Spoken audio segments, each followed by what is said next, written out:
সীমান্তে থামছেই না ভারতের পুশিন। আজও মৌলভীবাজার, সিলেট ও মেহেরপুর সীমান্ত দিয়ে ঠেলে পাঠানো হয় ১.৫ শতাধিক মানুষকে।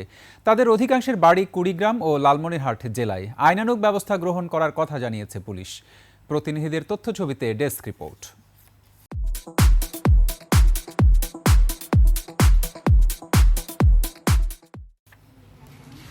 মৌলভীবাজারের বড়লেখা উপজেলার লাতু ও পাল্লারতল সীমান্ত দিয়ে ৩ ধাপে ১২১ জনকে পুশিন করেছে বিএসএফ।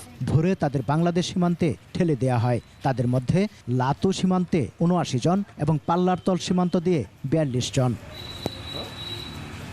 সিলেটের বিয়ানীবাজার সীমান্ত দিয়ে পুশিন করা ৩২ জনকে আটক করেছে বিজিবি। সকালে সীমান্তের বড়গ্রাম এলাকা দিয়ে তাদের পুশিন করে বিএসএফ। আটকদের মধ্যে ১২ শিশু ও ১১ জন নারী। পরে তাদের বিয়ানীবাজার থানায় হস্তান্তর করে বিজিবি। ভোরে মেহেরপুরের মুজিবনগরে নারী, পুরুষ, শিশু সহ ১৯ জনকে পুশিন করেছে বিএসএফ। উপজেলার সোনাপুর মাছপাড়া সীমান্ত দিয়ে তাদের বাংলাদেশে ঠেলে দেয়া হয়। বিভিন্ন সময়ে কাজের সন্ধানে তারা ভারতে গিয়ে অবৈধভাবে হরিয়ানা রাজ্যে বসবাস করত। কয়েকদিন আগে তাদের আটক করে মুর্শিদাবাদের বহরমপুর জেলে রাখা হয়। তাদের বিরুদ্ধে আইনানুগ ব্যবস্থা গ্রহণের প্রক্রিয়া চলছে বলে জানিয়েছে পুলিশ।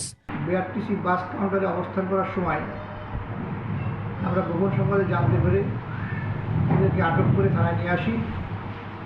জিজ্ঞাসাবাদ অব্যাহত আছে, আইনগত প্রক্রিয়াধীন। এই সীমান্তে আটক সবার বাড়ি কুড়িগ্রাম জেলায়। সমর ইসলাম, ডেস্ক রিপোর্ট, ২১ টেলিভিশন।